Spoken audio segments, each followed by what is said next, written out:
திமுக ID wings சார்பில் எங்களுடைய பொதுச் செயலாளர், முன்னாள் முதலமைச்சர் மற்றும் என்னுடைய பெயரையெல்லாம் பயன்படுத்தி தவறான தகவல்கள் போடுவது சம்பந்தமாகவும், எங்களுடைய ஐடி விங் செயலாளருக்கு கொலை மிரட்டல் விடுத்த திமுகவினுடைய ஐடி விங் நிர்வாகி மீது நடவடிக்கை எடுக்க கோரி, அதேபோல் கடந்த 2 மாதத்திற்கு முன்னர்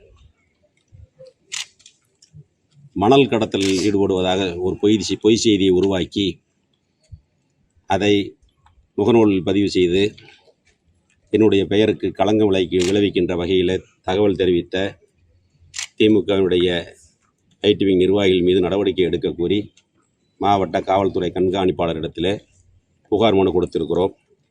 அதேபோல் பொய் வழக்குகள் புனையப்பட்டு எங்களுடைய நிர்வாகிகள், குறிப்பாக ஐடி விங் நிர்வாகிகள் மற்றும் முக்கிய நிர்வாகிகள் மீது பொய் வழக்குகள் போட்டு தேர்தல் நேரத்தில் அவருடைய தேர்தல் பணிகளை முடக்குவதற்காக பொய் வழக்கு போடுகின்ற இந்த காவல்துறையினுடைய நடவடிக்கையை நிறுத்திக் கொள்ள வேண்டும் என்றும் மாவட்ட காவல்துறை கண்காணிப்பாளரிடத்தில் மனு கொடுத்திருக்கிறோம்.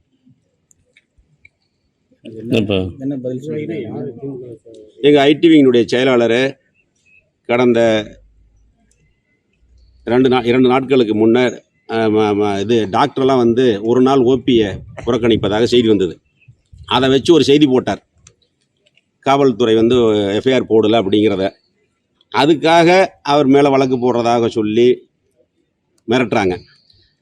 ஒரு வேலை சரியாக இல்லை, ஒரு ட்ரைனேஜ் சரியாக இல்லைன்னு சொல்லி ஒரு செய்தி போட்டார் எங்கள் நிர்வாகி. அதை ஃபார்வேர்டு பண்ணுறவங்களுக்கு முதற்கொண்டு அவங்க மேலே கேஸ் போடுறதுக்கு, இதை இப்போ கரூரில் பொய் கேஸ் போடுறது ரொம்ப சர்வசாதாரணமாயிடுச்சு.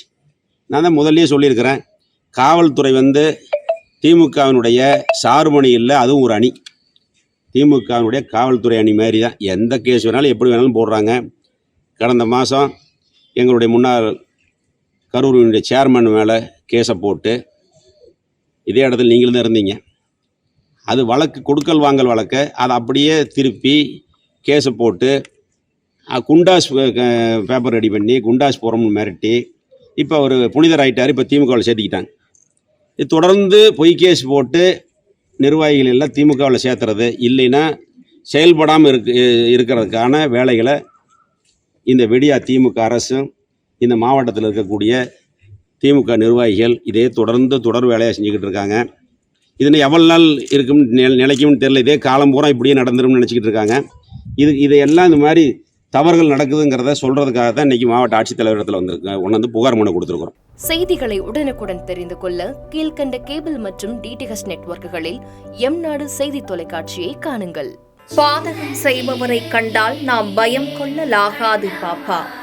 மோதி மிதித்துவிடு பாப்பா, அவர் முகத்தில் உமிழ்ந்துவிடு பாப்பா. அண்மை செய்திகளை உடனுக்குடன் தெரிந்து கொள்ள இணைந்திருங்கள் எம்நாடு தொலைக்காட்சியுடன்.